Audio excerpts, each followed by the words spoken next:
We live in a culture that glorifies impulse. Follow your feelings, they say. Trust your instincts.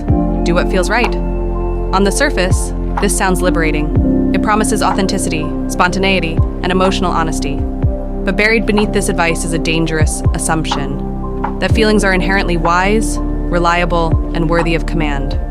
What if they aren't? What if your feelings are untrained?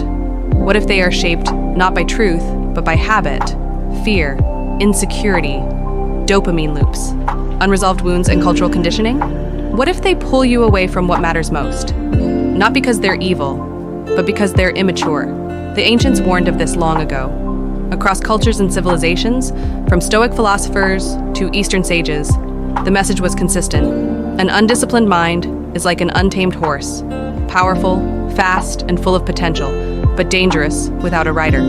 Without self-control, strength becomes chaos. Without awareness, desire becomes addiction. Without restraint, freedom becomes self-destruction. Self-control, reimagined.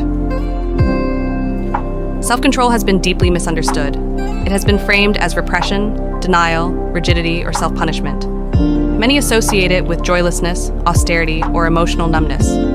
But true self-control is none of those things. Self-control is not suppression.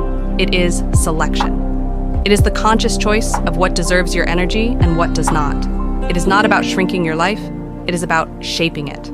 You are not meant to feel less. You are meant to feel clearly. You are not meant to want nothing. You are meant to want wisely. Self-control is the art of direction. It is choosing where your attention flows, where your effort lands, and where your emotions are invested.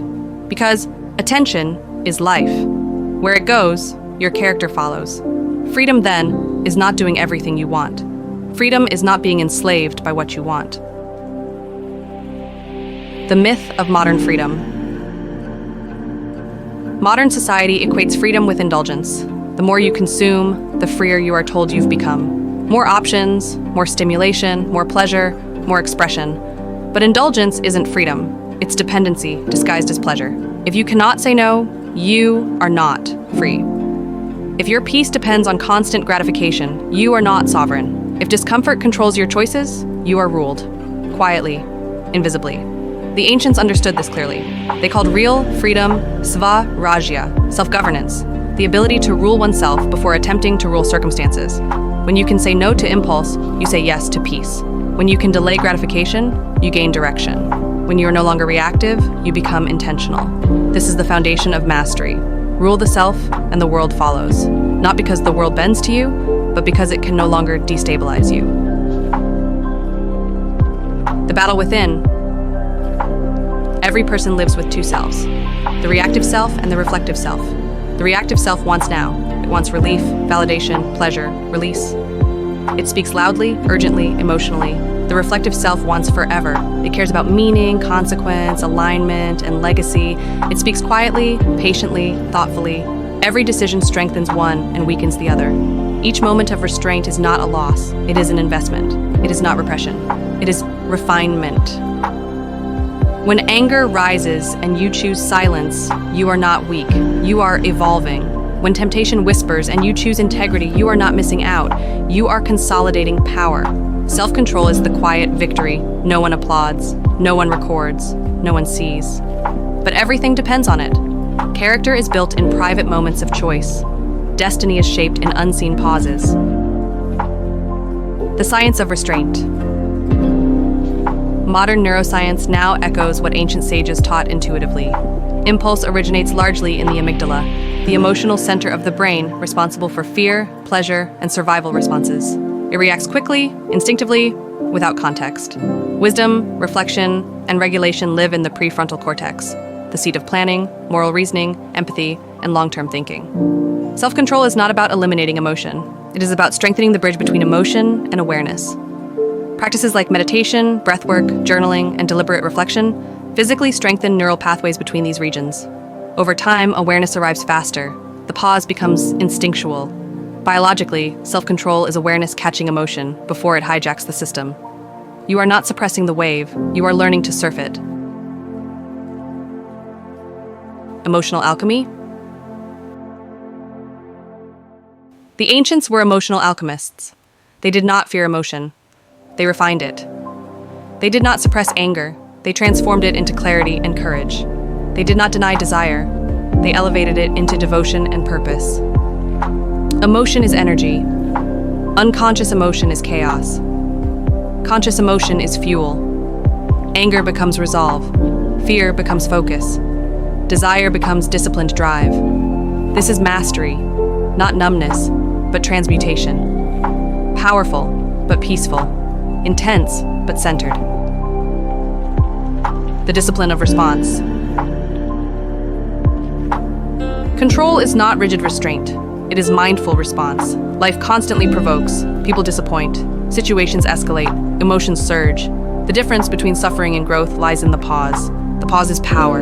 It is the space between stimulus and response where freedom lives. It is where old patterns dissolve and new identities form. Ancient warriors trained not only in combat, but in breath. They knew that whoever controls breath controls the moment. And whoever controls the moment controls the outcome. Breath slows reaction. Awareness widens perspective. Response becomes choice. The paradox of power. Power without control destroys. Control without compassion suffocates. The synthesis of both creates harmony. That is why the greatest leaders were often the calmest ones. They did not dominate through force. They stabilized through presence. Control is not domination, it is direction. Knowing when to push, knowing when to pause, knowing when to surrender. True power is quiet. It does not announce itself. It radiates steadiness. The practice of temperance. Temperance was one of the great ancient virtues. Not deprivation, but moderation. Not denial, but balance. It meant remaining centered between extremes. Too much pleasure dulls the soul. Too much pain hardens the heart. Temperance is knowing your limits and honoring them. It is self-respect in action, because self-control without awareness becomes punishment, and awareness without action becomes avoidance. True mastery balances heart and head, instinct and intention, spirit and structure. From impulse to integrity. Every time you choose principle over pleasure, you build integrity. Integrity is invisible strength. It is the quiet confidence that you can trust yourself, even when no one is watching.